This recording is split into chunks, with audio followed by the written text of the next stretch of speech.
서문 열애의 법회에 함께하다 이와 같이 나는 들었다. 한때 바가바 부처님께서 신통대 광명장에 드시어 삼매로 바로 수용하시니 일체 열애에 빛나고 장엄하게 머무시는 자리며 모든 중생들의 청정한 깨달음의 자리며 몸과 마음이 정멸하여 평등한 근본 자리이다.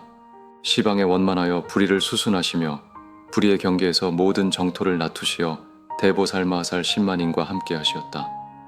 그 이름은 문수사리보살, 보현보살, 보안보살, 금강장보살, 미륵보살, 청정해보살, 위덕자재보살, 변음보살, 정제업장보살, 보각보살, 원각보살, 현선수보살로서 그들이 으뜸이 되어 여러 권속들과 함께 삼매에 들어가 열애의 평등한 법회에 함께하였다. 제1 문수보살장 부처님의 수행법. 그때 문수사리보살이 대중 가운데 있다가 자리에서 일어나 부처님 발에 예배드리고 오른쪽으로 3번 돌며 예를 갖추었다. 두 무릎을 꿇고 합장한 뒤 부처님께 여쭈었다.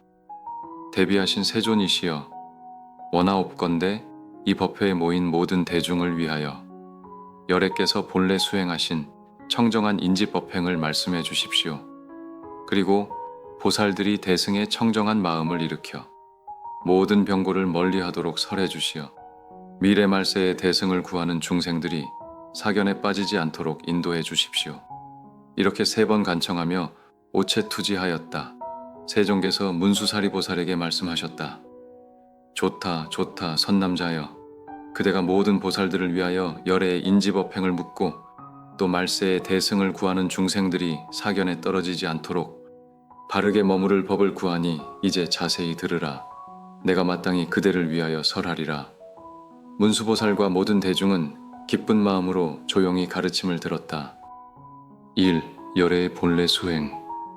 원각이라는 대단한 힘은 부처님께서 말씀하셨다. 선남자여, 위없는 법왕에게는 대단한 이문이라 하는 법문이 있으니 그것을 원각이라 한다. 이 법은 모든 청정한 진여, 보리, 열반, 바람이를 흘러내어 보살들에게 가르침이 된다. 일체 열애는 본래의 인지수행 가운데 청정한 깨달음의 모습을 완전하게 비추어 영원히 무명을 끊고 마침내 불도를 이루셨다. 이 무명이란 무엇인가? 선남자여, 무명이란 무엇인가? 일체 중생은 시작도 알 수 없는 옛날부터 온갖 잘못된 분별을 일으켜 왔다. 마치 어리석은 사람이 사방을 헷갈려 길을 잘못 찾는 것과 같다. 사대를 자기 몸이라 착각하고 색, 성, 향, 미, 촉, 법, 육진의 그림자를 자기 마음이라 여기고 집착한다. 비유하자면 병든 눈이 허공꽃이나 2개로 보이는 달을 보는 것과 같다. 허공에는 실제 꽃이 없지만 병든 사람은 허망하게 그것을 집착한다. 그 집착 때문에 허공의 본성과 실제 꽃이 나는 곳까지 동시에 혼란스럽게 만든다. 이러한 까닭의 중생은 허망한 생사에 헤매게 되니 이것을 무명이라 한다. 3. 무명의 실체는 없다. 선남자여, 이 무명은 실제로 어떤 실체가 있는 것이 아니다. 꿈속에서는 사람이 존재하지만 꿈이 깨고 나면 찾아볼 수 없는 것과 같고 허공꽃이 허공에서 사라지더라도 어디에서 사라졌다고 말할 수 없는 것과 같다. 왜냐하면 원래 난 곳 자체가 없기 때문이다. 일체 중생은 본래 아무것도 일어나지 않는 가운데서 허망하게 생멸을 보기 때문에 생사에 헤맨다고 하는 것이다. 4. 원각수행의 핵심. 허공꽃을 알아버리면 윤회도 사라진다.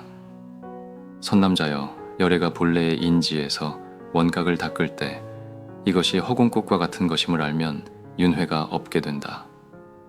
몸과 마음이 생사윤회를 받는 것처럼 보이지만 사실 짓기 때문에 생기는 것이 아니라 본성 자체가 없기 때문이다.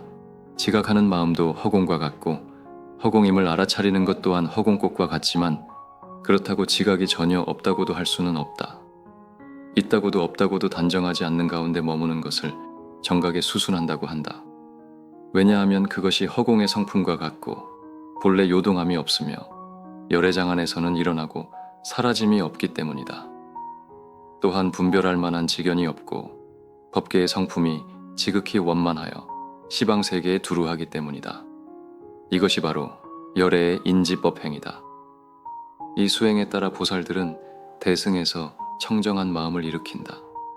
말세 중생이라도 이를 따라 닦으면 사견에 빠지지 않는다. 5. 부처님의 개송. 그때 세종께서 다시 이 뜻을 요약하여 개송으로 말씀하셨다. 문수여, 그대는 마땅히 알라. 일체의 모든 열애는 본래 인지 수행 가운데 지혜의 깨달음으로 무명을 환히 꿰뚫어 보았느니라.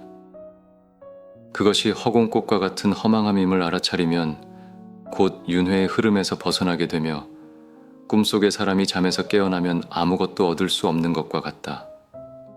깨달음은 허공과 같아 차별 없이 평등하고 흔들리거나 굴러가지 않으며 그 깨달음이 시방세계에 두루 미치면 곧 불도의 성취에 이르게 된다.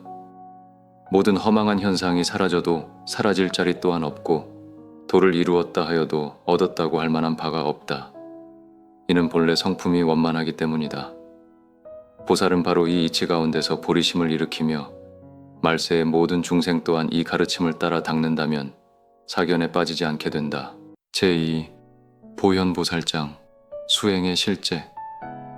그때 보현보살이 대중 가운데 있다가 자리에서 일어나 부처님 발에 예배드리고 오른쪽으로 3번 돌며 예를 올렸다.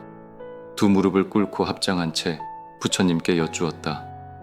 대자대비하신 세존이시여, 원하옵건대 이 법회에 모인 모든 보살들을 위하시고 또 말세의 대승을 닦는 모든 중생들을 위하여 설해 주십시오. 이 원각의 청정한 경계를 들은 뒤 우리는 어떻게 수행해야 합니까? 만약 중생이 모든 것이 환과 같다는 사실을 안다면 몸과 마음 또한 환일 터인데 어떻게 환으로서 환을 닦는 수행이 가능하겠습니까?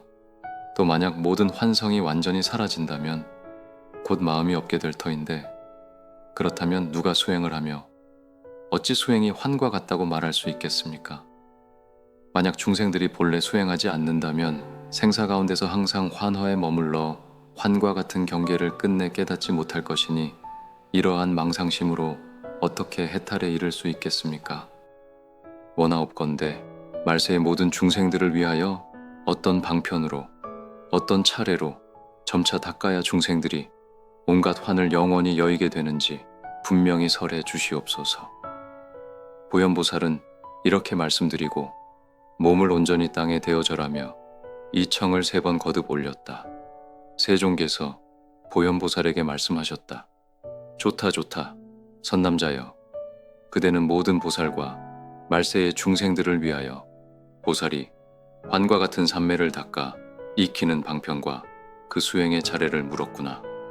이는 중생들로 하여금 모든 환을 여의게 하려는 것이니라. 이제 자세히 들으라. 마땅히 그대를 위하여 설하리라. 보현보살과 모든 대중은 기쁜 마음으로 조용히 가르침을 들었다. 1. 환화는 어디에서 일어나는가? 원각묘심에서의 발현. 부처님께서 말씀하셨다. 선남자여, 일체 중생이 겪는 온갖 환화는 모두 열애의 원각묘심에서 일어난 것이다. 이는 마치 허공꽃이 허공에서 나타나는 것과 같다. 환화는 사라질 수 있으나 허공의 본성은 사라지지 않는다. 이와 같이 중생의 환과 같은 마음도 환에 의해 사라질 수는 있지만 모든 환이 다 사라졌다 하더라도 본래의 깨달음의 마음은 결코 움직이지 않는다. 2. 깨달음에 대한 집착 또한 환이다.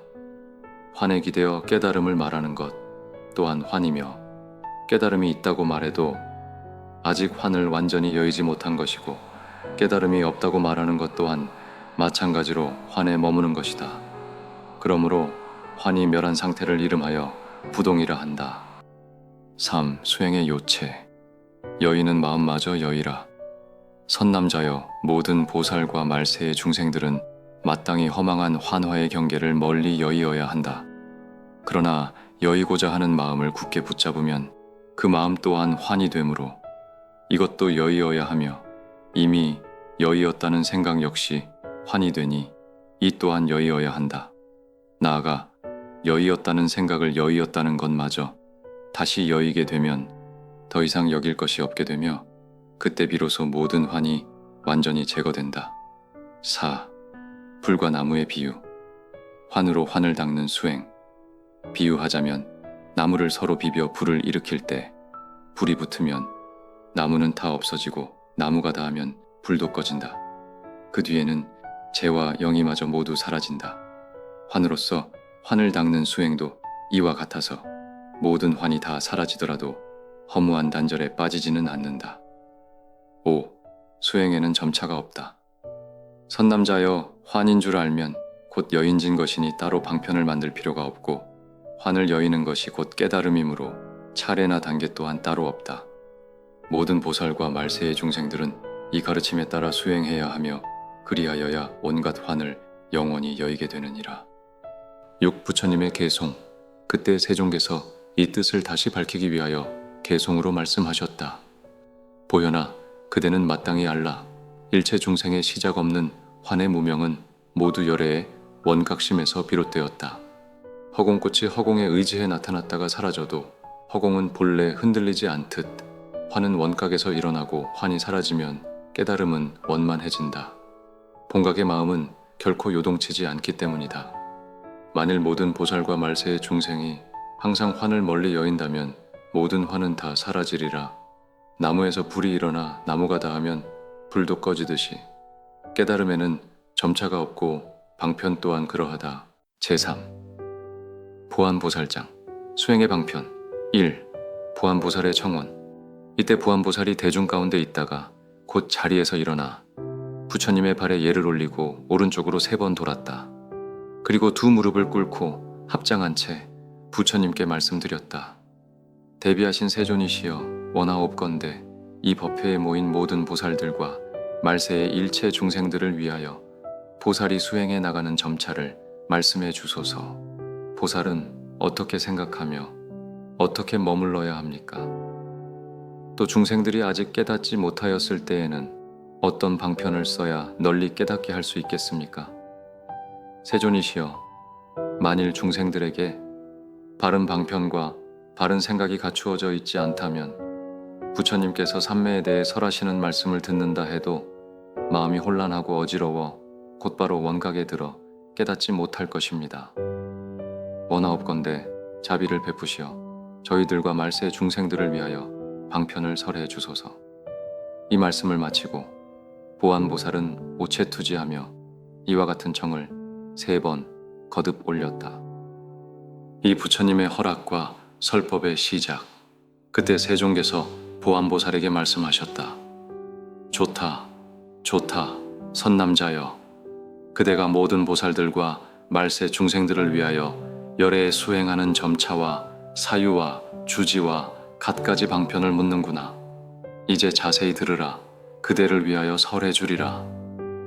이에 보안보살은 가르침을 받들고 기뻐하며 대중과 함께 조용히 귀를 기울였다. 3. 수행의 첫 관문, 몸과 마음은 환이다.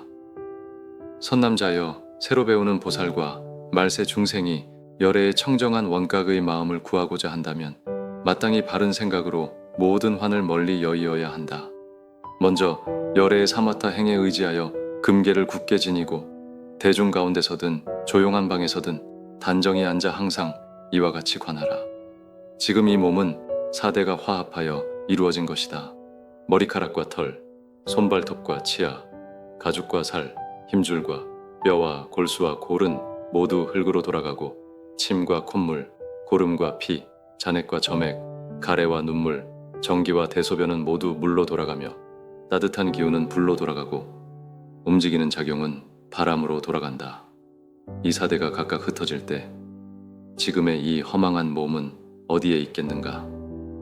마땅히 알라. 이 몸은 본래 실체가 없으며 인연이 화합하여 형상이 이루어진 것이니 참으로 환과 같고 헛개비와 같은 것이다. 4. 마음 또한 인연의 가명일 뿐이다. 선남자여, 4가지 인연이 잠시 화합하여 망령되어 육근이 있는 것처럼 보이니 육근과 4대가 안팎으로 합쳐 이루어질 때 인연의 기운이 그 가운데 쌓여 마치 마음이 있는 듯 보이게 된다. 이를 가명으로 마음이라 부른다. 이 허망한 마음은 육진이 없으면 있을 수 없고 사대가 흩어지면 티끌조차 얻을 수 없다. 인연과 티끌이 각각 흩어져 사라지면 그 가운데 인연도 티끌도 흩어지면 대상에 반응하던 마음 또한 끝내 붙잡을 수 없게 된다. 5. 환을 여이면 환 아닌 것이 드러난다. 선남자여, 중생은 환의 몸이 멸함으로써 환의 마음이 멸하고 환의 마음이 멸함으로써 환의 티끌이 멸하며 환의 티끌이 멸함으로써 환의 멸함마저 멸한다. 그러나 환의 멸함이 멸해질 때 환이 아닌 것은 멸하지 않는다. 비유하자면 거울에서 때가 사라지면 밝음은 스스로 모습을 드러낸다. 마땅히 알라. 몸과 마음은 모두 환의 때이니 때의 모습이 완전히 사라지면 시방이 모두 청정해진다. 6. 원각의 성품과 착각의 비유. 선남자여, 청정함만이 보배 구슬이 오색을 비출 때 방향에 따라 각각 다르게 나타나면 어리석은 이들은 그 구슬 자체에 실제로 오색이 있다고 여긴다. 이와 같이 원각의 청정한 성품이 인연을 따라 몸과 마음으로 나타날 때 어리석은 이들은 그 드러난 모습이 원각의 본래 모습이라 착각한다. 이 때문에 환을 여의지 못하는 것이다. 그러므로 나는 말한다. 몸과 마음은 모두 환의 때라고 하노라. 7. 청정은 점차로 두루 퍼진다. 환의 때를 여인 이를 보살이라 이름한다. 때가 다하고 때가 사라지면 때와 때가 함께 없어지고 이름을 붙이는 사람 또한 더 이상 없다.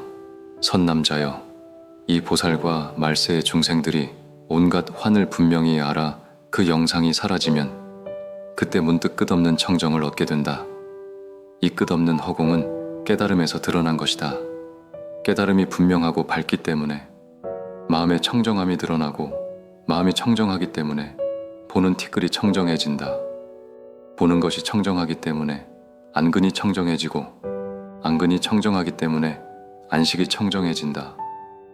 안식이 청정하기 때문에 듣는 티끌이 청정해지고 듣는 것이 청정하기 때문에 이근이 청정해지며 이근이 청정하기 때문에 이식이 청정해진다. 이식이 청정하기 때문에 느끼는 티끌이 청정해진다.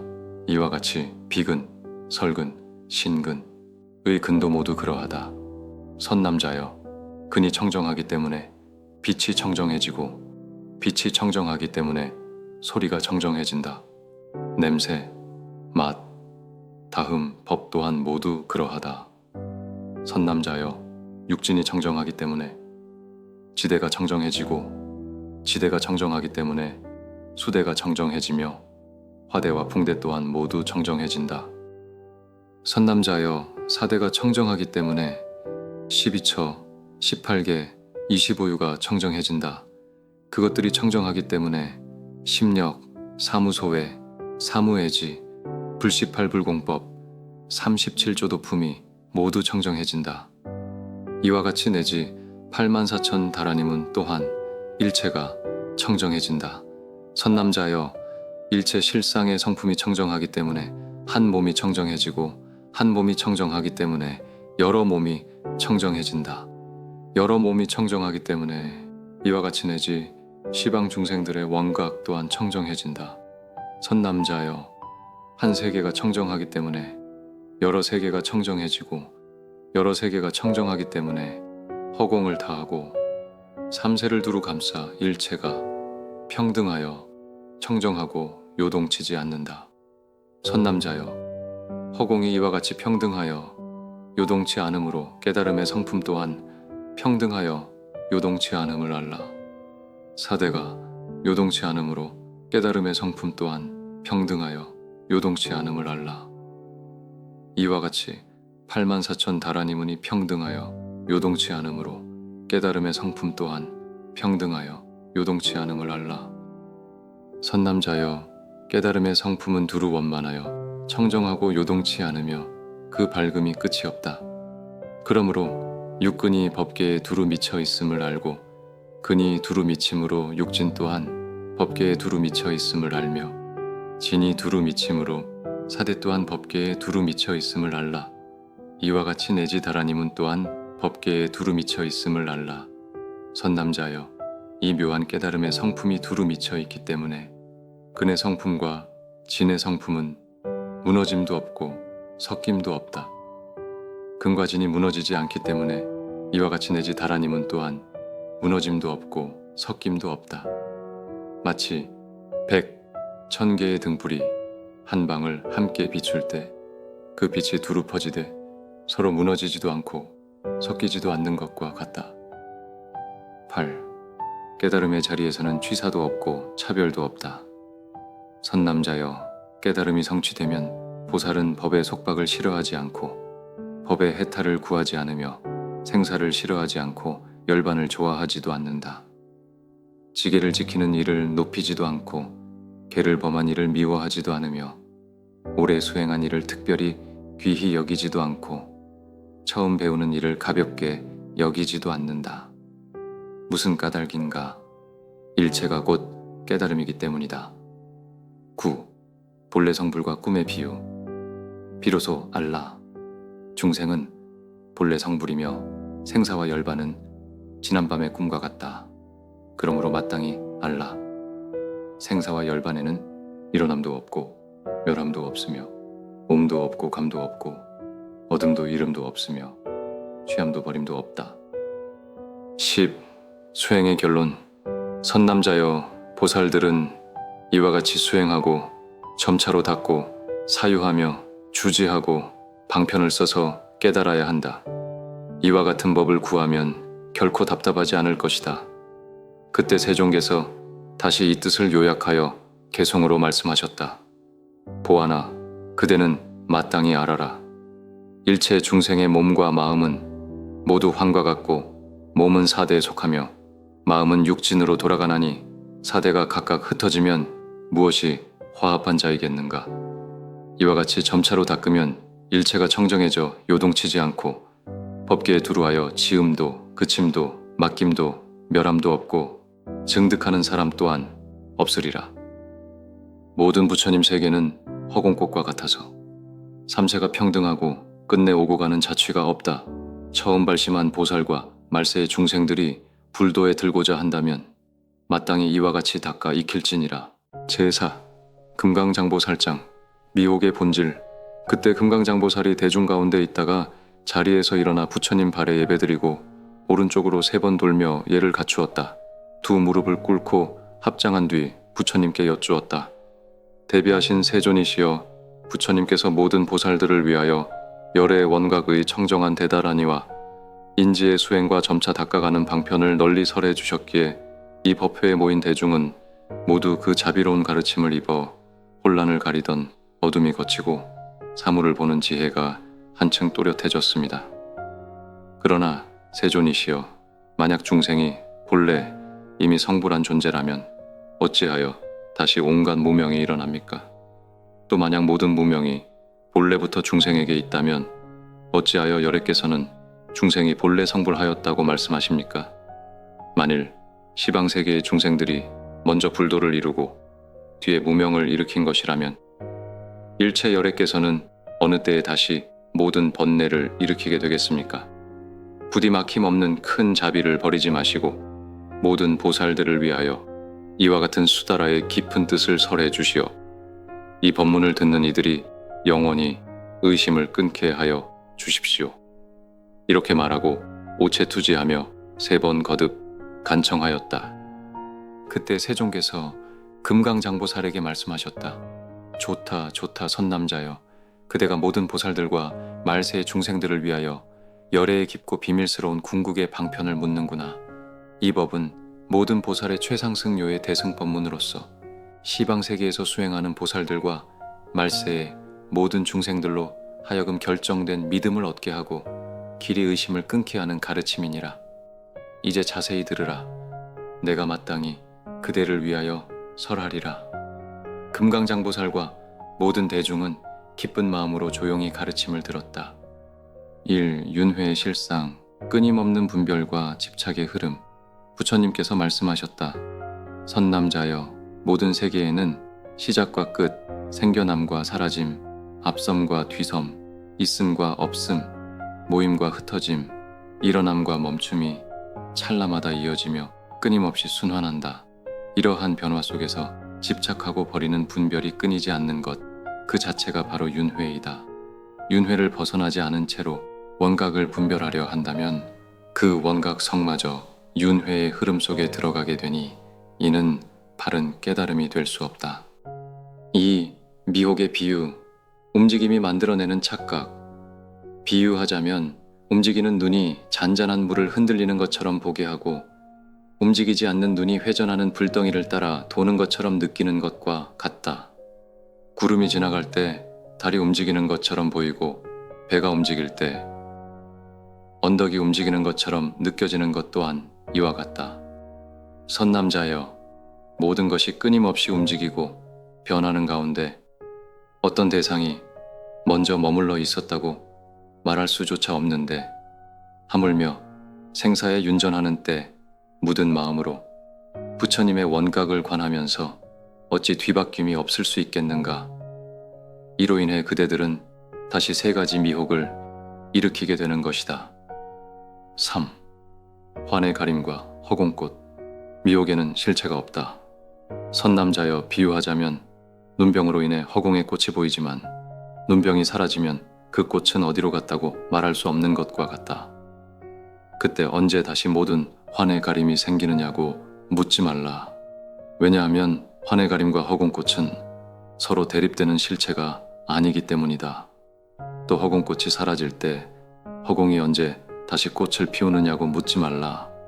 허공에는 본래 꽃이 없기 때문에 생기고 사라질 일도 없기 때문이다. 생사와 열반은 겉으로는 일어나는 것처럼 보이지만 묘각이 밝게 비출 때에는 꽃도 없고 가림도 없다. 4. 원각의 성품. 있음도 없음도 아니다.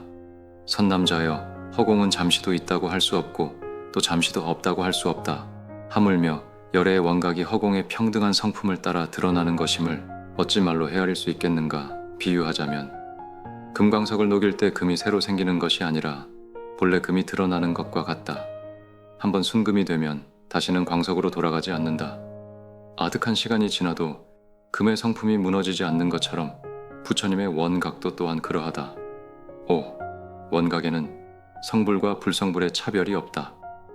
선남자여, 일체 열애의 묘한 원각의 마음에는 본래 보리도 없고 열반도 없으며 성불함도 성불하지 못함도 없고 윤회함도 윤회하지 않음도 없다. 그러나 성문들조차도 몸과 말과 마음의 작용을 모두 끊고도 자기 스스로 증득한 열반에 이르지 못하는데 하물며 분별하는 생각으로 열애의 원각 경계를 헤아릴 수 있겠는가. 이는 마치 반딧불로 수미산을 태우려는 것과 같고 윤회하는 마음으로 윤회의 견해를 가지고 열애의 대정멸의 바다에 들어가려는 것과 같아 끝내 이를 수 없다. 6. 수행의 요체. 윤회의 근본을 끊어라.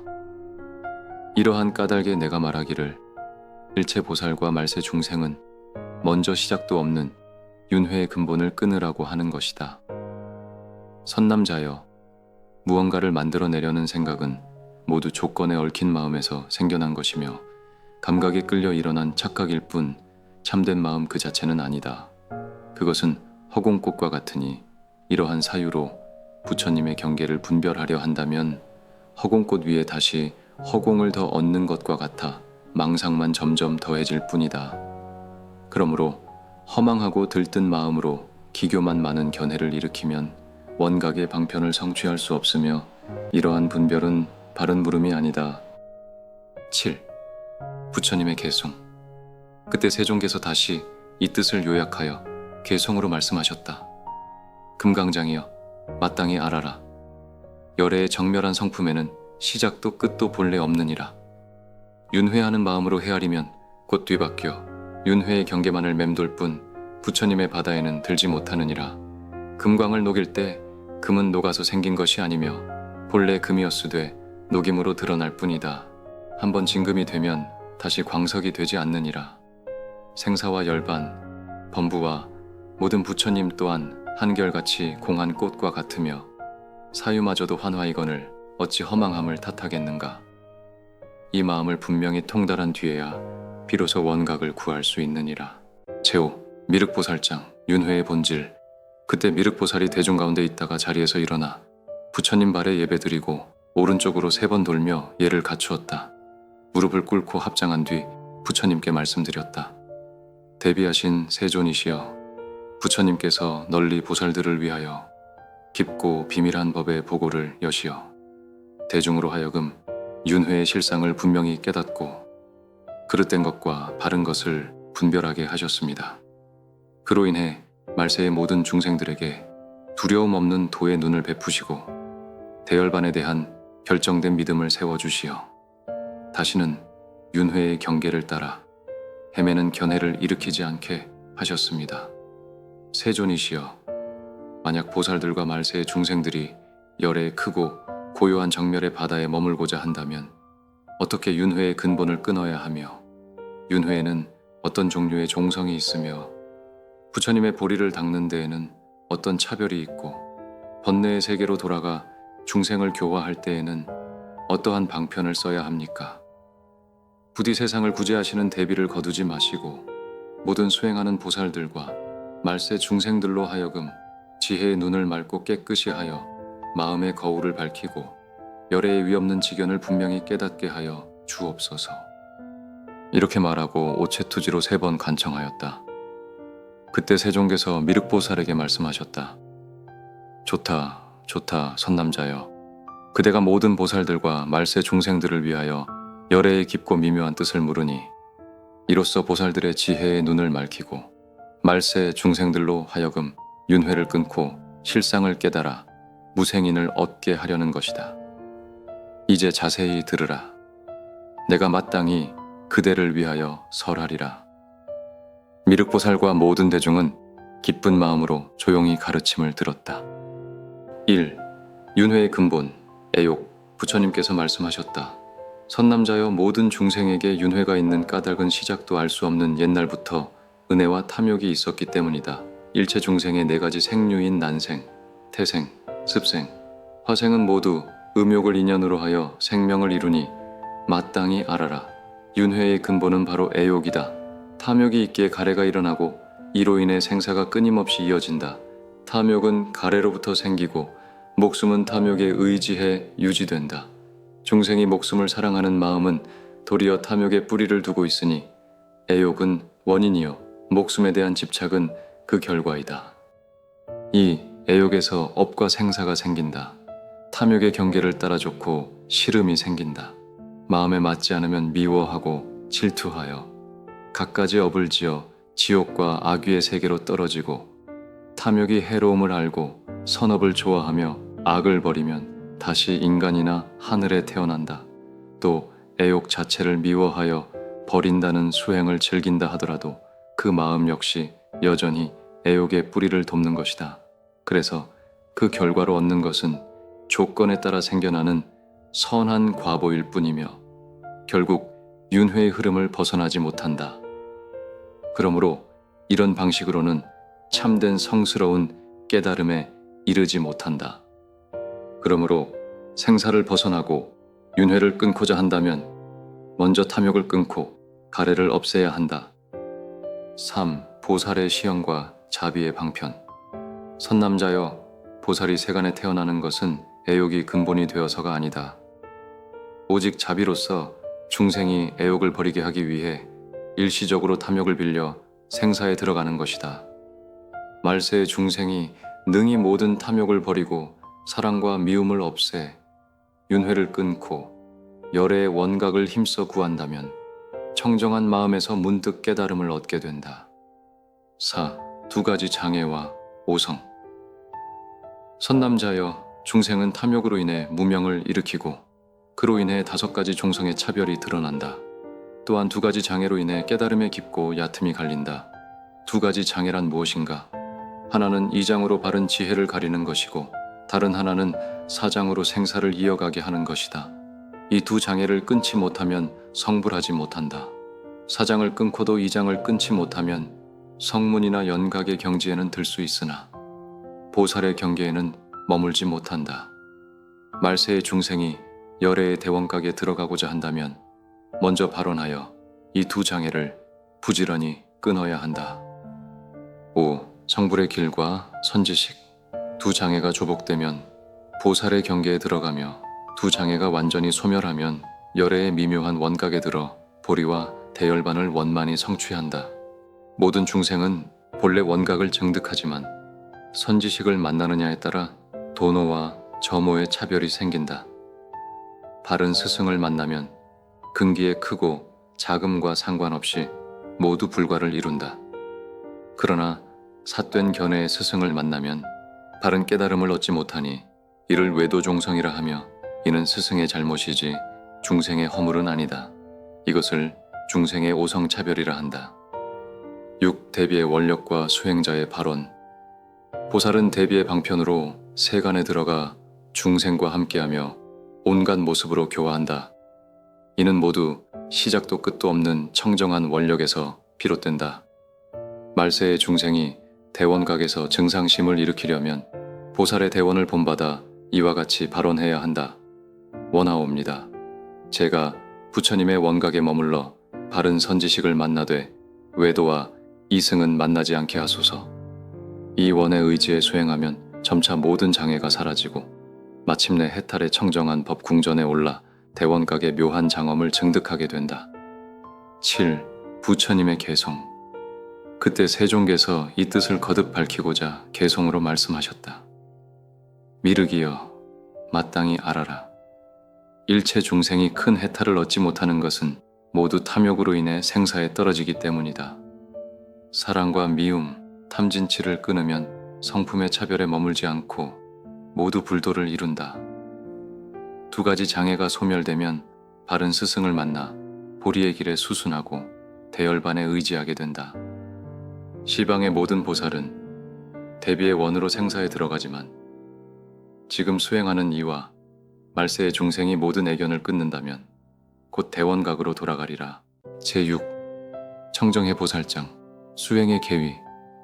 그때 청정해 보살이 대중 가운데 있다가 자리에서 일어나 부처님 발에 예배드리고 오른쪽으로 3번 돌며 예를 갖추었다. 한쪽 무릎을 세워 꿇고 합장한 뒤 부처님께 여쭈었다. 대비하신 세존이시여, 부처님께서 저희를 위하여 이와 같은 불가사의한 법문을 널리 설해 주시니 저희는 본래 보지도 못했고 본래 듣지도 못했던 가르침을 듣게 되었습니다.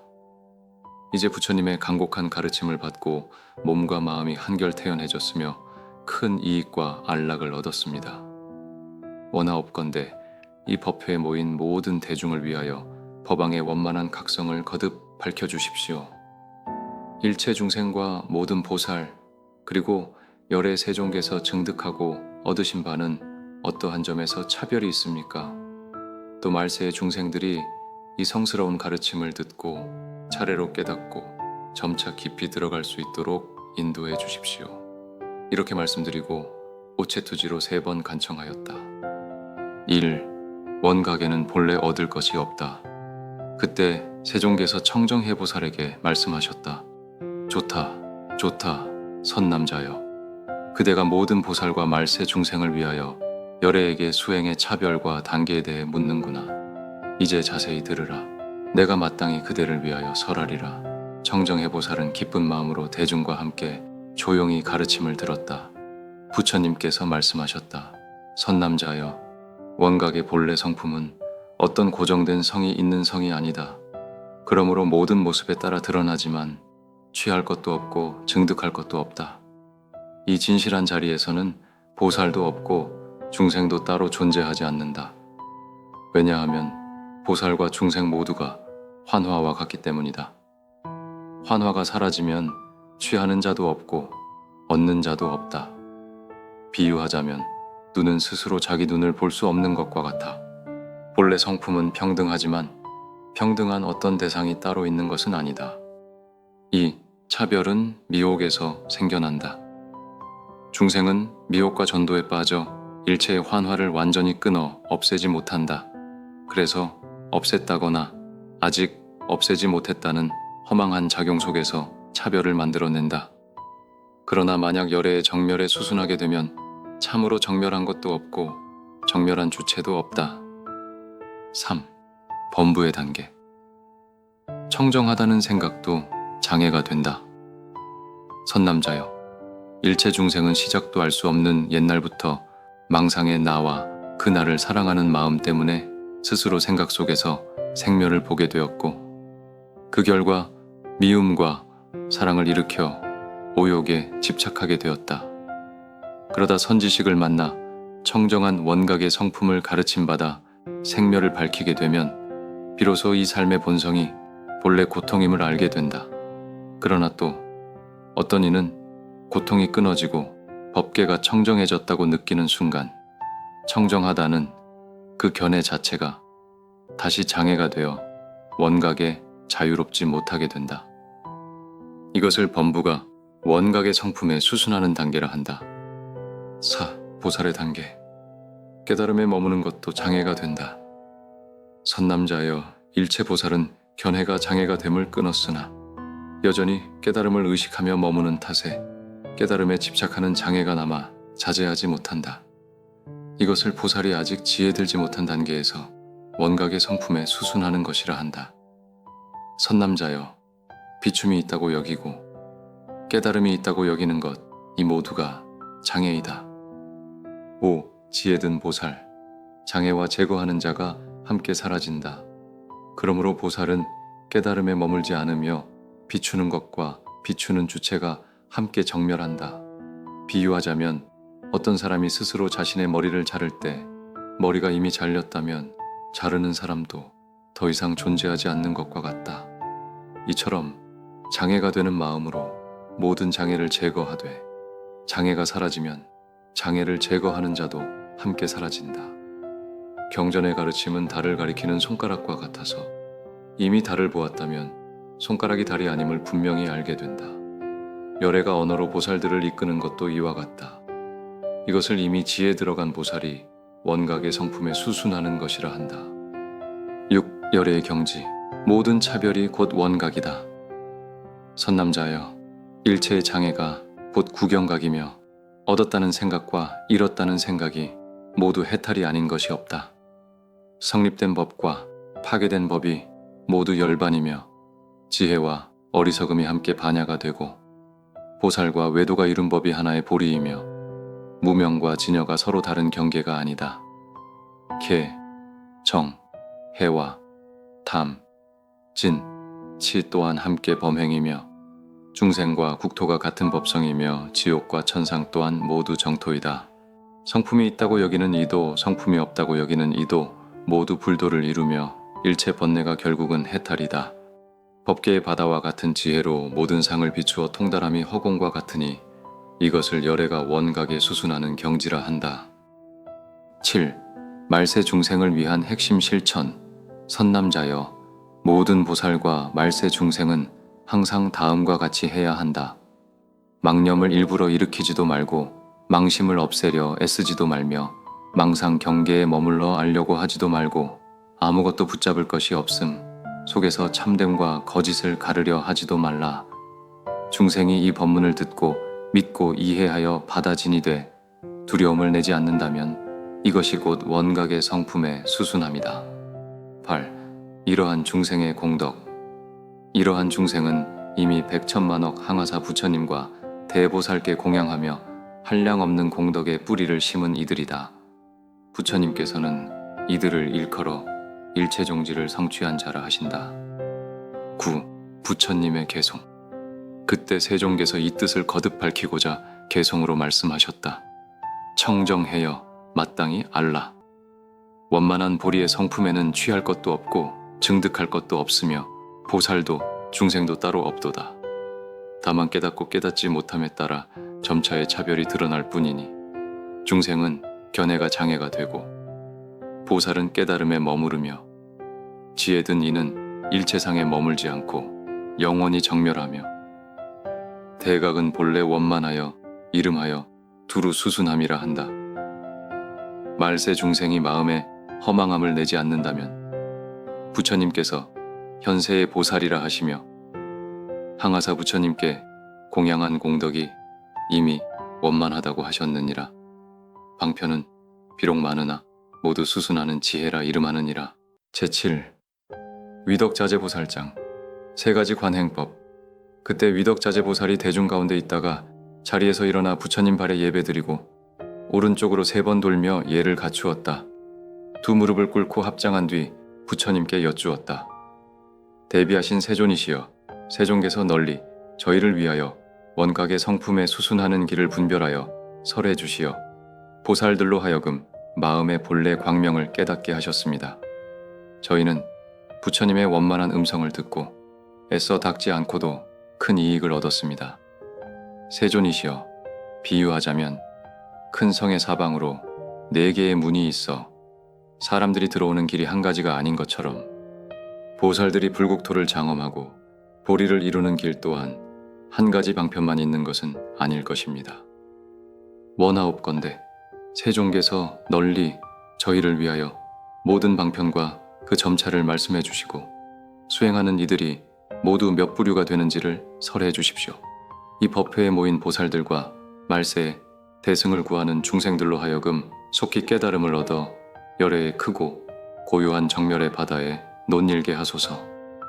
이렇게 말씀하며 오체투지로 예배하였고 이와 같은 간청을 3번 거듭하였다. 그때 세종께서 위덕자재보살에게 말씀하셨다. 좋다 좋다 선남자여, 그대가 보살들과 말세 중생들을 위하여 열애의 방편을 묻는구나. 이제 자세히 들으라. 내가 그대를 위하여 설하리라. 위덕자재보살은 가르침을 받들고 기뻐하며 대중과 함께 조용히 귀 기울여 들었다. 1. 수행은 하나이나 방편은 3가지이다. 부처님께서 말씀하셨다. 선남자여, 위없는 묘각은 시방세계에 두루하여 열애와 일체의 법을 낳는다. 본래 한 몸임으로 평등하여 모든 수행에는 실제로 둘이 없지만 중생을 이끌기 위한 방편으로 수순하는 길은 무량하다. 그러나 그 모든 길을 원만히 거두어 보면 성품을 따라 분별되는 수행의 갈래는 마땅히 3가지가 있다. 2. 고요함을 닦는 수행. 사마타, 선남자여, 보살이 청정한 원각을 깨달아 그 깨달음의 마음으로 고요함을 취해 수행하면 모든 망념이 맑아진다.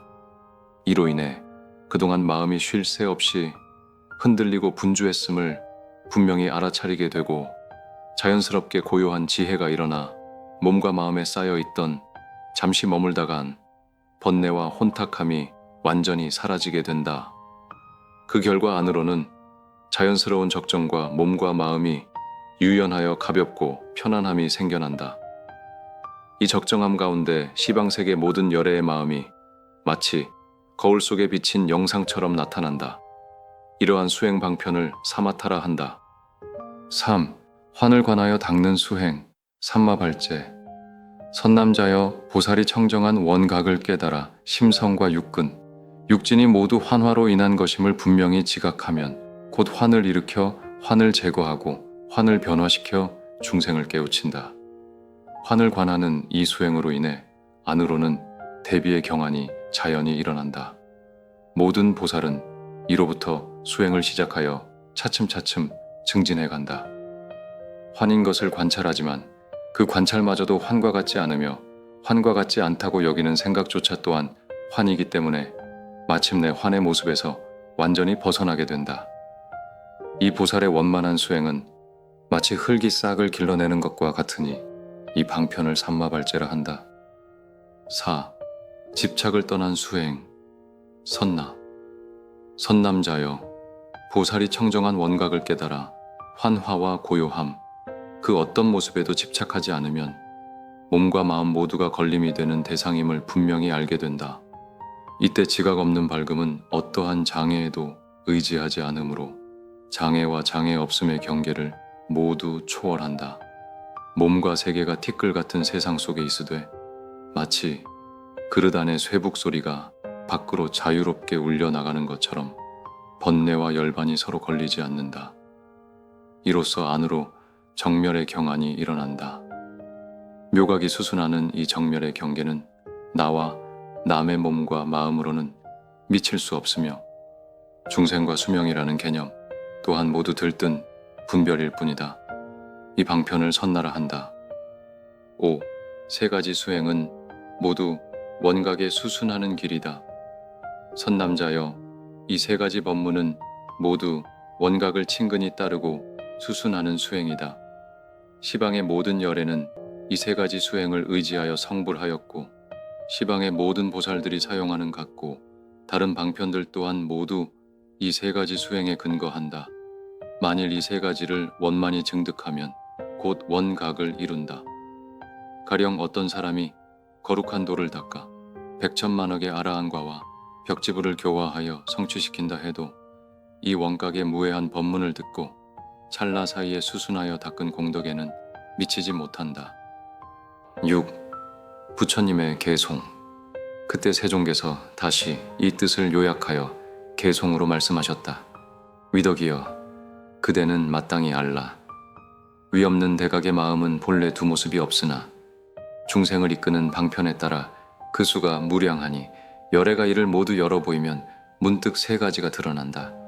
고요함을 닦는 사마타는 거울이 모든 영상을 비춤과 같고, 환을 관하는 산마제는 싹이 점차 자라나는 것과 같으며, 선나의 정멸한 경계는 그릇 속의 쇠북 소리와 같다. 이 세 가지 묘한 법문은 모두 원각에 수순하는 길이니 시방의 모든 열애와 대보살이 이로 인해 도를 이룬다. 세 가지 수행을 원만히 증득함으로 이를 구경열반이라 한다. 제8. 변음보살장 25가지 선정. 그때 변음보살이 대중 가운데 있다가 자리에서 일어나 부처님 발에 예배드리고 오른쪽으로 3번 돌며 예를 갖추었다. 두 무릎을 꿇고 합장한 뒤 부처님께 말씀드렸다. 대비하신 세존이시여, 이 법문은 참으로 희유합니다. 이 모든 수행 방편을 보살들은 몇 가지 길로 닦아 나아가야 합니까? 원하옵건대 이 자리에 모인 대중과 미래 말세의 중생들을 위하여 방편의 문을 열어 보이시어 실상을 깨닫게 하여 주십시오. 이렇게 말씀드리고 오체투지로 3번 거듭 청하였다. 그때 세종께서 변음보살에게 말씀하셨다. 좋다 좋다. 선남자여, 그대가 모든 대중과 말세의 중생을 위하여 열애의 수행법을 물으니 이제 자세히 들으라. 내가 마땅히 그대를 위하여 설하리라. 변음보살과 대중은 기쁜 마음으로 조용히 가르침을 들었다. 1. 원각은 본래 닦을 것도 닦는 이도 없다. 부처님께서 말씀하셨다. 선남자여, 일체 열애의 원각은 본래 청정하여 닦아야 할 법도 없고 닦는 이도 없다. 그러나 보살들과 말세의 중생이 이를 깨닫지 못하므로 환의 힘에 의지하여 수행을 닦게 된다. 그로 말미암아 25가지의 청정한 선정의 바퀴, 곧 25종 정륜이 나타난다. 2. 세 가지 근본 수행. 부처님께서는 먼저 세 가지 수행의 뿌리를 말씀하셨다. 사마타는 지극히 고요함에 머무는 수행이다. 마음이 완전히 고요해짐으로써 번뇌가 끊어지고 일어나고 물러섬 없이 열반에 드나든다. 삼마발제는 모든 것이 환과 같음을 관하는 수행이다. 세계의 온갖 작용 속에서도 고요한 지혜를 잃지 않고 중생을 이롭게 하는 보살의 행을 완성한다. 선나는 모든 환을 멸하고 작용을 취하지 않는 수행이다. 번뇌가 닿하여 끊어지면 곧 실상을 증득하게 된다. 3. 한 가지만 닦는 수행. 어떤 보살은 오직 사마타만을 닦고, 어떤 보살은 오직 삼마발제만을 닦으며, 어떤 보살은 오직 선나만을 닦는다. 이들은 각기 고요함에 머물거나 환을 관하거나 번뇌를 끊는 한길을 따라 수행을 완성한다. 4. 둘을 먼저 닦고 하나를 잇는 길. 어떤 보살은 먼저 고요함에 머물러 환을 비추고 그 가운데서 보살행을 일으킨다. 어떤 보살은 고요함 속에서 번뇌를 끊어 생사를 벗어난다. 또 어떤 보살은 환의 작용으로 중생을 제도한 뒤 정멸에 들고, 어떤 보살은 고요함으로 마음을 다스린 뒤 세계를 건립한다. 이처럼 두 가지 수행을 앞세우고 뒤에 하나를 완성하는 길들이 있다. 5. 세 가지를 차례로 닦는 길. 어떤 보살은 사마타를 먼저 닦고 삼마발제를 거쳐 마침내 선나에 이른다. 또 어떤 보살은 삼마발제를 먼저 닦고 사마타를 거쳐 선나로 나아간다. 혹은 선나를 먼저 닦고 사마타와 삼마발제를 차례로 닦기도 한다. 6. 둘을 함께 닫고 하나를 완성하는 길. 어떤 보살은 사마타와 삼마발제를 함께 닫고 선나에 이르며 어떤 보살은 사마타와 선나를 함께 닫고 삼마발제를 완성한다. 또 어떤 보살은 삼마발제와 선나를 함께 닫고 사마타로 돌아간다. 7. 세 가지를 원만히 닦는 길. 마침내 어떤 보살은 원각의 지혜로 일체를 분명히 통합하여 모든 성품과 모든 모습 속에서 깨달음의 본성을 떠남이 없다. 이 보살은 사마타와 삼마발제와 선나 세 가지 수행을 원만히 닦아 자성의 청정함에 자연스럽게 수순한다.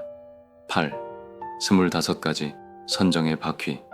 부처님께서 말씀하셨다. 선남자여, 이것을 보살의 25가지 선정의 바퀴라 한다. 일체 보살의 수행은 모두 이와 같다. 말세의 중생이 이 길에 의지하고자 한다면 계율을 지키고 마음을 고요히 하여 깊이 참회하며 37일 동안 25바퀴에 마음을 맡겨 지극한 정성으로 구해야 한다. 의심하거나 후회하는 마음이 조금이라도 일어나면 곧 성취하지 못한다. 구젠 부처님의 개송. 그때 세존께서 다시 이 뜻을 요약하여 개송으로 말씀하셨다. 변음이여 마땅히 알라. 일체 보살의 걸림없는 청정한 지혜는 모두 선정에서 비롯되느니라.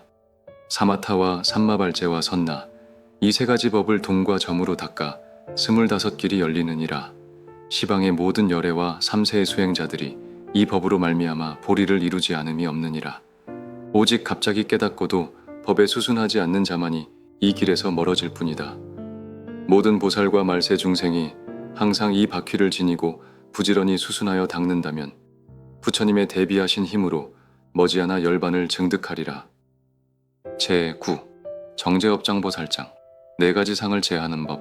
그때 정제업장보살이 대중 가운데 있다가 자리에서 일어나 부처님의 발에 예배드리고 오른쪽으로 3번 돌며 예를 갖추었다. 두 무릎을 꿇고 합장한 뒤 부처님께 말씀드렸다.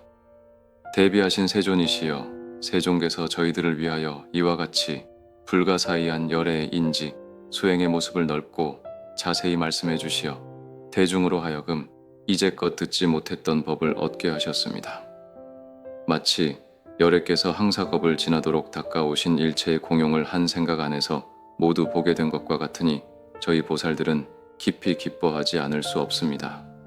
세존이시여, 만일 모든 원각의 마음이 본래 청정하다면 무엇 때문에 더러움이 생겨 중생들로 하여금 답답함과 미혹 속에서 그 안으로 들어가지 못하게 되는 것입니까?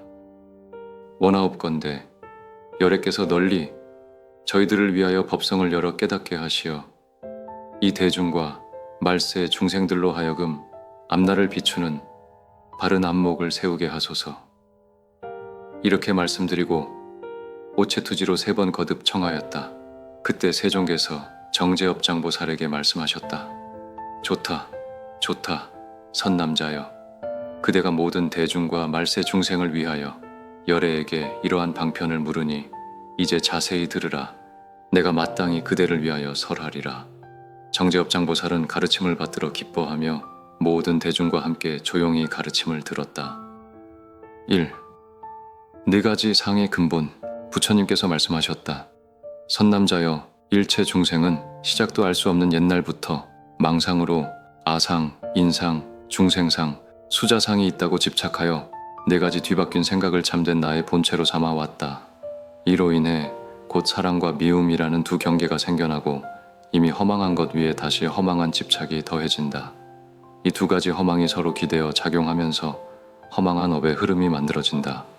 그 결과 망업이 생겨 윤회의 모습을 보게 되고 윤회를 싫어하는 마음에서는 또다시 잘못된 방식으로 열반을 바라보게 된다. 그러므로 청정한 깨달음에 들어갈 수 없나니 깨달음이 사람을 거부하는 것이 아니며 사람이 들어간다 하여 깨달음이 그를 맞이하는 것도 아니기 때문이다. 2. 무명의 작용과 답답함의 원인. 선남자여, 생각을 일으키는 것도 생각을 멈추려는 것도 모두 마음의 막힘으로 돌아간다. 무슨 까닭인가 시작도 없이 일어난 무명을 자기 삶의 주제로 삼아왔기 때문이다. 일체 중생은 태어날 때부터 지혜의 눈이 열리지 않아 몸과 마음의 성품이 모두 무명에 덮여 있다. 비유하자면 사람이 스스로 자기 목숨을 끊지 못하는 것과 같다. 3. 사랑과 미움이 도를 가리는 이유. 그러므로 분명히 알아라. 나를 사랑하는 이는 내 뜻에 맞으면 따르고 맞지 않으면 곧 원망을 품는다. 이 사랑과 미움이 무명을 자라게 하므로 아무리 도를 구해도 끝내 성취하지 못한다. 4. 아상이란 무엇인가? 선남자여, 무엇을 아상이라 하는가? 중생이 마음으로 증득했다고 여기는 그것이다. 비유하자면 어떤 사람이 온몸이 건강할 때는 자기 몸을 의식하지 않다가 섭생이 어긋나 사지가 불편해지면 침이나 뜸을 통해 비로소 나가 있음을 느끼는 것과 같다. 이처럼 무언가를 얻었다고 느끼는 순간 곧 나라는 감각이 굳어진다. 설령 그 마음이 열애께서 분명히 아신 청정 열반까지 이르렀다 해도 내가 증득했다는 마음이 남아있다면 그 또한 아상이다. 5. 인상이란 무엇인가? 선남자여, 인상이란 무엇인가? 중생이 증득한 바를 깨달았다고 아는 그 인식이다. 나가 있다고 아는 것뿐 아니라 나가 없다고 깨달았다는 생각 또한 모두 인상이다. 비록 열반과 나가 하나임을 분명히 안다 하더라도 마음속에 깨달았다는 생각이 조금이라도 남아있으면 그 역시 인상이라 한다. 6. 중생상이란 무엇인가? 선남자여, 중생상이란 무엇인가? 증득에도 미치지 못하고 깨달음에도 이르지 못한 자리를 마음에 두는 것이다.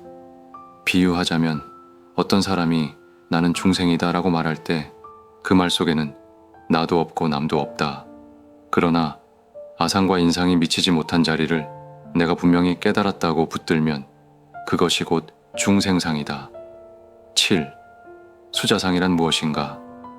선남자여, 수자상이란 무엇인가? 마음이 비추는 바가 청정하여 완전히 알았다고 여기는 자리를 깨닫는 것이나 그것을 마치 목숨의 근본처럼 여기는 것이다.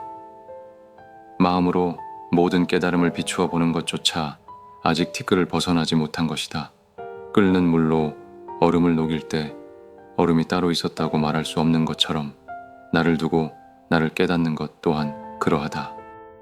8. 말세 중생이 성취하지 못하는 이유. 선남자여, 말세 중생이 4가지 상을 알지 못하면 비록 여러 컵 동안 수행하더라도 단지 유의에 머물 뿐 마침내 성스러운 과보를 이루지 못한다. 이 때문에 정법의 말세라 부르는 것이다. 나를 잘못 알아 열반을 삼기 때문이다. 도둑을 아들로 삼아 집안의 재산을 지키지 못하는 것과 같다. 9. 아해의 미세한 작용. 나를 애착함이 있는 이는 생사 또한 미워하게 된다.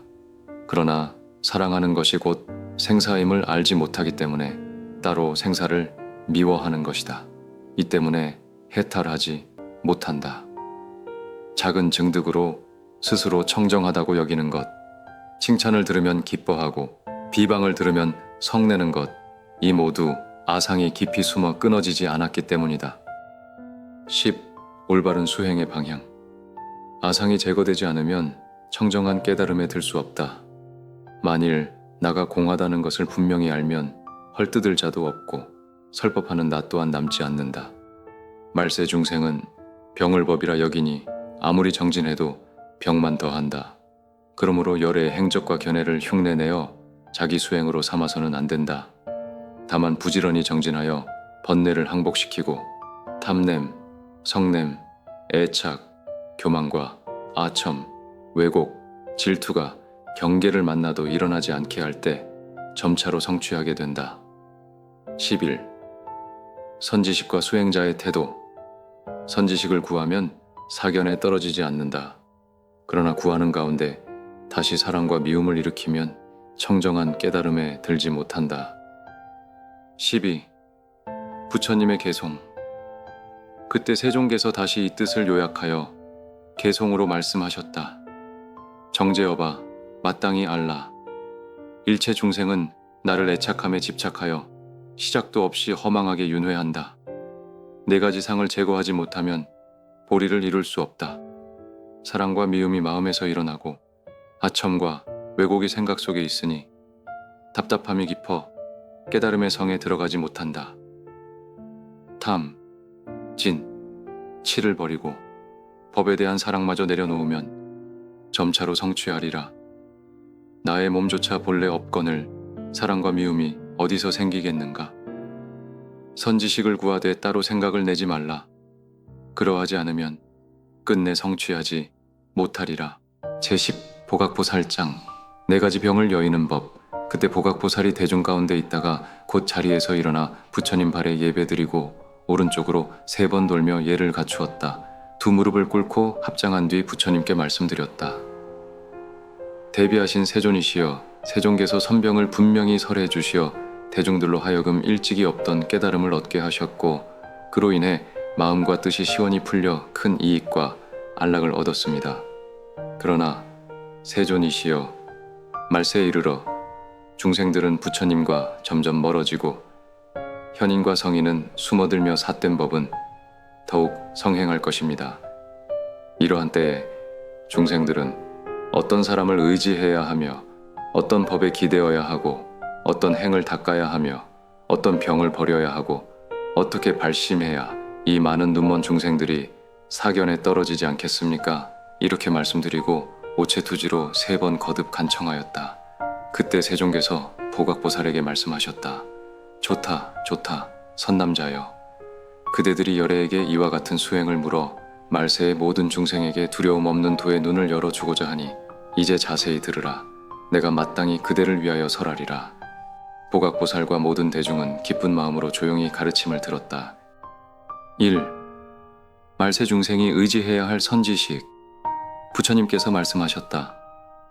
선남자여, 말세 중생이 장차 큰 마음을 일으켜 선지식을 구하고 수행하고자 한다면 마땅히 바른 지견을 지닌 사람을 찾아야 한다. 그 사람은 마음이 어떤 상에도 머무르지 않고 성문이나 연각의 경계에 집착하지 않으며 비록 세속의 번뇌 속에 있어도 마음은 항상 청정하다.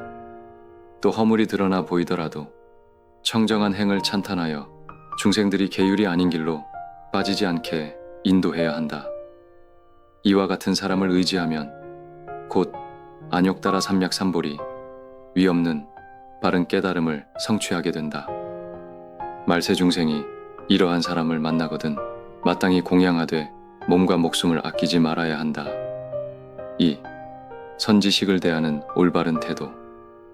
그 선지식이 4가지 위의 가운데 항상 청정함을 보이더라도 혹은 갖가지 허물이 드러나 보이더라도 마음에 교만을 내지 말아야 한다.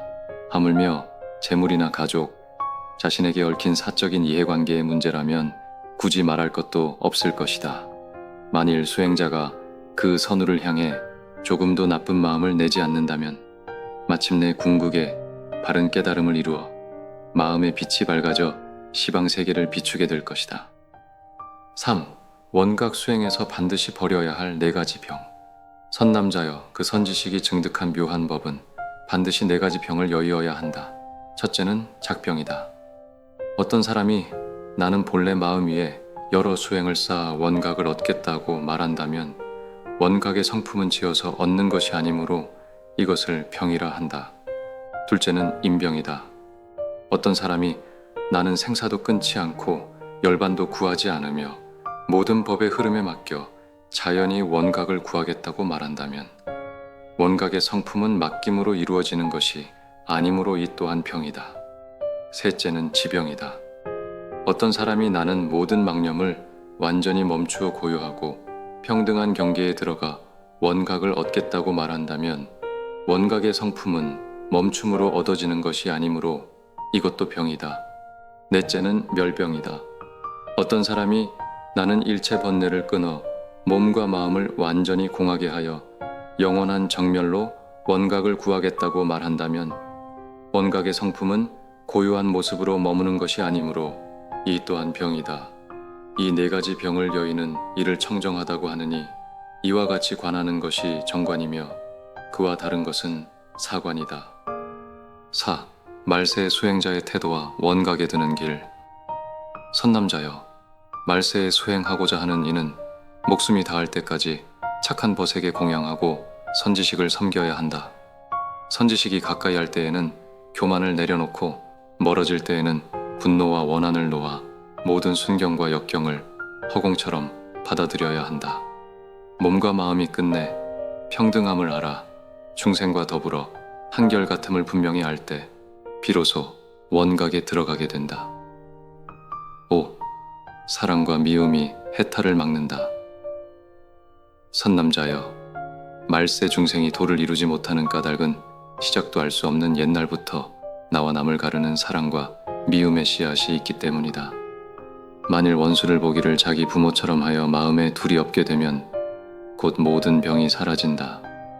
모든 법 가운데 나와 남을 미워하고 사랑하는 일 또한 이와 같음을 알아야 한다.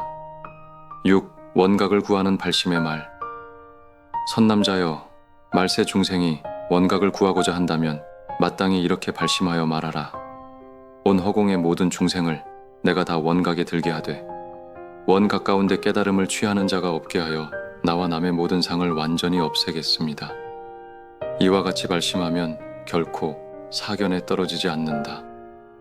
7. 부처님의 개송. 그때 세종께서 다시 이 뜻을 요약하여 개송으로 말씀하셨다. 보가가 그대는 마땅히 알라.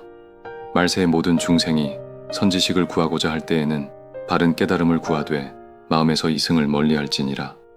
법 가운데 4가지 병을 버리니 작, 지, 임, 멸이 그것이니라. 가까이 하여도 교만하지 않고 멀리 하여도 분노와 원한이 없으며 갖가지 경계를 보되 부처님 출세를 만난 것처럼 희유한 마음을 내라. 계율 아닌 것을 범하지 않아 개의 근본을 항상 청정히 하고 일체 중생을 제도하여 마침내 원각에 들게 하되 아상과 인상이 없고 항상 지혜에 의지하면 곧 삿된 견해를 초월하여 깨달음을 이루고 열반에 들게 되리라. 제11. 원각보살장. 참회하는 법. 그때 원각보살이 대중 가운데 있다가 곧 자리에서 일어나 부처님 발에 예배드리고 오른쪽으로 3번 돌며 예를 갖추었다. 2 무릎을 꿇고 합장한 뒤 부처님께 말씀드렸다. 대비하신 세존이시여, 세종께서 저희들을 위하여 청정한 원각의 여러 방편을 널리 설해 주시어 말세의 중생들에게 큰 이익이 있게 하셨습니다. 세존이시여, 저희는 이미 깨달음을 얻었으나 부처님께서 인멸하신 뒤 말세에 태어나 아직 깨닫지 못한 중생들은 어떻게 안거하며 이 원각의 청정한 경계를 닦아야 하겠습니까? 원각 가운데 3가지 길이 있다고 들었습니다. 원하옵건대 대자비로 모든 대중과 말세, 중생을 위하여 큰 요익을 베풀어 주십시오. 이와 같이 말씀드리고 오체투지하며 3번 거듭 간청하였다. 그때 세종께서 원각보살에게 말씀하셨다. 좋다, 좋다, 선남자여. 그대들이 능히 열애에게 이러한 방편을 물어 그 공덕을 중생들에게 회향하려 하니 이제 자세히 들으라. 내가 마땅히 그대를 위하여 설하리라. 원각보살과 모든 대중은 기쁜 마음으로 조용히 가르침을 들었다. 1. 말세 중생의 수행과 안거의 기본 원칙. 부처님께서 말씀하셨다. 선남자여, 부처님께서 세상에 계실 때나 인멸하신 뒤나 또 말법의 시대라 하더라도 중생들이 대승의 성품을 지니고 열애의 비밀한 대원각의 마음을 믿어 수행하고자 한다면 그 수행의 방식에는 마땅한 법도가 있다. 만약 가람에 머물게 되면 무리 가운데서 편안히 거처하되 인연 따라 생기는 일들은 그 분량에 맞게 살펴 사유해야 한다. 이는 내가 이미 앞에서 말한 바와 같다. 특별한 외적 인연이 없다면 곧 도량을 정하고 수행의 기한을 반드시 정해야 한다. 2. 안거의 3가지 기한. 기한을 길게 정하면 120일이요 중간의 기한은 100일, 짧은 기한은 80일이다. 이 기간 동안에는 청정한 거처에 머물러야 한다. 부처님께서 현재 계시다면 마땅히 바르게 사유하며 수행하고 부처님께서 이미 인멸하셨다면 형상을 마련하여 마음에 두고 눈앞에 계신 것처럼 관하며 열애께서 상주하시던 때와 같이 공양을 올려야 한다. 이때 온갖 범과 꽃을 장엄하고 3, 7일 곧 21날 동안 시방의 모든 부처님 명회머리를 조아려 슬피 참회를 구하면 좋은 경계를 만나 마음이 가볍고 편안해짐을 얻게 된다. 3, 7일이 지난 뒤에는 한결같이 생각을 거두어 흔들림 없이 머물러야 한다. 3. 석 달 안거와 보살의 안거 서원. 만약 천여름을 지나 석 달 동안 안거하고자 한다면 마땅히 청정한 보살에 그치고 머무름이 되어야 한다. 성문의 길을 떠나 무리에 의지하지 않도록 하라. 안거를 시작하는 날 부처님 앞에서 이렇게 서원하라. 저 아무는 비구, 비구니, 우바세, 우바이로서 보살승에 의지하여 정멸의 행을 닦아 청정한 실상에 함께 들고자 합니다. 대원각을 나의 가람으로 삼아 몸과 마음을 평등성지에 안거시키고 열반의 자성이 본래 얽매임이 없음을 알기에 이제 공경히 청합니다. 저는 성문의 길에 의지하지 않고 시방의 모든 열애와 대보살들과 함께 석 달 동안 안거하여 보살의 위없는 묘각을 닦는 큰 인연을 삼겠으며 무리에 얽매이지 않겠습니다. 선남자여, 이것을 보살이 시연한 안거라 한다. 이 세 가지 기한을 바르게 지내면 가는 곳마다 걸림이 없게 된다. 4. 말세 수행자가 지켜야 할 태도. 선남자여, 말세의 보살도를 구하며 이 세 가지 기한에 들어간 중생은 자신이 직접 듣고 증득한 바가 아니면 어떠한 경계도 끝내 취하지 말아야 한다. 5. 세 가지 청정한 관. 하나, 사마타. 만약 중생이 사마타를 닦고자 한다면 먼저 지극한 고요함을 취하여 생각을 일으키지 말라. 고요함이 극에 이르면 문득 깨달음이 일어난다. 이 처음의 고요함은 한 몸에서 한 세계에 이르며 깨달음 또한 이와 같다. 2. 삼마발제. 만약 삼마발제를 닦고자 한다면 먼저 시방의 열애와 시방 세계의 모든 보살들이 각기 다양한 문에 의지해 수행함을 기억하고 관하라. 점차 수행을 쌓고 삼매를 부지런히 닦으며 큰 서원을 널리 일으켜 스스로를 훈습하여 종자를 이루어야 한다. 자신이 직접 들은 바가 아니면 어떠한 경계도 끝내 취하지 말라. 셋. 선나. 만약 선나를 닦고자 한다면 먼저 수문을 취하여 마음속에서 일어나고 머무르고 사라지는 생각의 갈래와 반복되는 흐름을 분명히 관찰하라. 이 수행이 두루 미치면 네 가지 위해 가운데 분별심의 미세한 수요까지 알지 못함이 없게 된다. 점차로 더 나아가 백천세계의 한 방울 물까지도 마치 손에 쥔 물건을 보는 것처럼 알게 되니 이 또한 자신이 직접 들은 바가 아니면 끝내 취하지 말라. 6. 삼관의 첫 방편과 참회의 필요성. 이것이 삼관의 첫 방편이다. 만약 중생들이 이 세 가지를 두루 닦아 부지런히 정진한다면 열애께서 세상에 출현하셨다고 할 것이다. 그러나 말세에 근기가 둔한 중생이 도를 구하되 성취하지 못한다면 이는 옛 업장의 힘 때문이다. 마땅히 부지런히 참회하고 항상 희망을 일으켜 미움과 사랑, 질투와 아첨을 먼저 끊고 수승한 마음을 일으켜야 한다. 세 가지 청정한 관 가운데 하나를 따라 배우되 그 관에서 성취하지 못하면 다시 다른 관을 익혀 마음을 놓아버리지 말고 점차로 증득을 구하라. 7. 부처님의 개송. 그때 세종께서 다시 이 뜻을 요약하여 개송으로 말씀하셨다.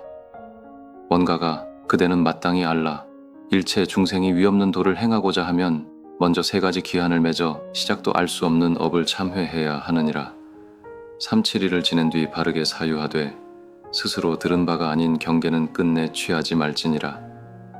사마타는 지극히 고요하고 삼마제는 바르게 기억하며 선나는 수문을 밝히니 이것이 세 가지 청정한 관이다. 능히 부지런히 닦아 익히면 이를 부처님께서 세상에 출현하셨다고 하느니라. 둔한 근기로 성취하지 못하는 이는 항상 부지런한 마음으로 시작도 알 수 없는 모든 죄를 참회하라. 모든 업장이 녹아 사라지면 부처의 경계가 문득 앞에 드러나리라. 제12. 현선수보살장. 경을 유통하는 공덕. 그때 현선수보살이 대중 가운데 있다가 곧 자리에서 일어나 부처님 발에 예배드리고 오른쪽으로 3번 돌며 예를 갖추었다. 두 무릎을 꿇고 합장한 뒤 부처님께 말씀드렸다. 대비하신 세존이시여, 세존께서 널리 저희들과 말세 중생을 위하여 이와 같은 불가사의한 가르침을 깨닫게 하셨습니다. 세존이시여, 이 대승의 가르침은 이름이 무엇이며 어떻게 받들어 지녀야 하며 중생이 닦아 익히면 어떤 공덕을 얻게 됩니까? 또한 어떻게 하여 이 경을 지니는 이들을 보호하게 하시며 이 가르침을 널리 유포하면 마침내 어떤 경지에 이르게 됩니까? 이와 같이 말씀드리고 오체투지하며 3번 거듭 간청하였다. 그때 세종께서 현선수 보살에게 말씀하셨다. 좋다, 좋다, 선남자여. 그대가 모든 보살과 말세, 중생을 위하여 이 경의 이름과 공덕을 묻는구나. 이제 자세히 들으라. 내가 마땅히 그대를 위하여 설하리라. 현선수 보살과 모든 대중은 기쁜 마음으로 조용히 가르침을 들었다. 1. 이 경의 이름과 위상. 부처님께서 말씀하셨다. 선남자여, 이 경은 백천만억 항하사 부처님들께서 설하신 바이며 3세의 모든 열애가 수호하는 가르침이며 시방의 모든 보살이 귀의하는 바이며 12부경의 청정한 안목이다. 이 경의 이름은 대방광원각 다란이라 하며 또한 수다라요이라 하고 또한 비밀왕삼매라 하며 또한 열애결정 경계라 하고 또한 열애장자성 차별이라 이름한다. 그대는 마땅히 이 경을 받들어 지녀야 한다. 선남자여, 이 경은 오직 열애의 경계만을 드러낸 것이니 오직 부처님과 열애만이 능히 완전히 설할 수 있다. 2.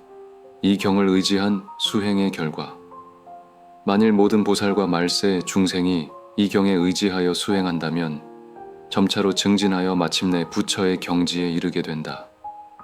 선남자여, 이 경은 돈교 대승이니 근기가 날카로운 중생은 이를 따라 곧바로 깨닫고 또한 점차로 닦아가는 모든 수행자들 또한 다 포섭한다. 비유하자면 큰 바다는 작은 시냇물도 마다하지 않아 모기와 깔따귀, 아수라에 이르기까지 그 물을 마시는 이는 모두 충만함을 얻는 것과 같다. 3. 이 경의 공덕은 무엇과도 비교할 수 없다.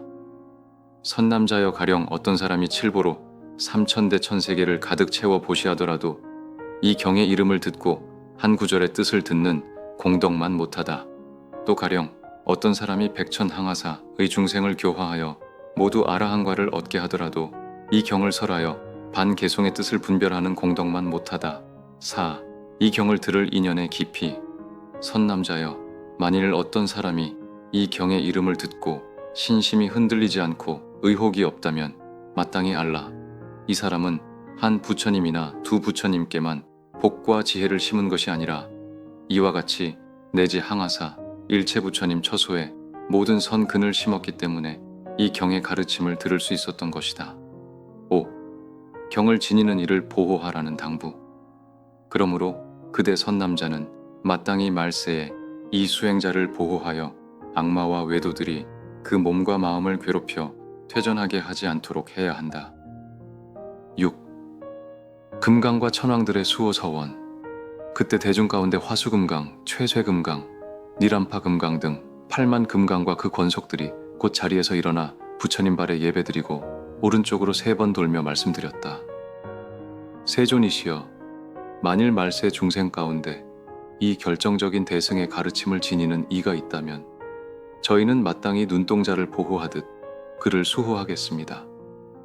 내지 도량에서 수행하는 곳에 저희 금강이 스스로 무리를 이끌고 가 아침 저녁으로 지켜 퇴전하지 않게 하겠습니다. 그 사람이 사는 곳에는 어떤 재앙이나 장애도 일어나지 않고 질병과 역병이 사라지며 필요한 재물과 자원이 넉넉하여 늘 모자람이 없게 하겠습니다. 이에 대범왕과 28천왕, 수미산왕과 호국천왕 등도 모두 자리에서 일어나 부처님 발에 예배드리고 말씀드렸다. 세존이시여, 저희 또한 이 경을 지니는 이를 수호하여 항상 안온하게 하며 그 마음이 퇴전하지 않도록 하겠습니다. 또한 길반다라는 이름의 대력 귀왕이 10만 귀왕과 함께 일어나 부처님께 말씀드렸다. 세존이시여, 저희 또한 이 경을 지니는 이를 수호하여 아침 저녁으로 시위하며 물러서지 않겠습니다. 그 사람이 머무는 곳 한 유순 안에 만일 귀신이 그 경계를 침범하면 저희가 마땅히 그를 먼지처럼 부수어 버리겠습니다. 7. 법회의 결말. 부처님께서 이 경을 모두 설하시니 일체 보살과 하늘, 용, 귀신과 팔부 권속, 모든 천왕과 범왕 등 법회에 모인 모든 대중이 부처님의 말씀을 듣고 크게 기뻐하며 믿고 받들어 행하였다.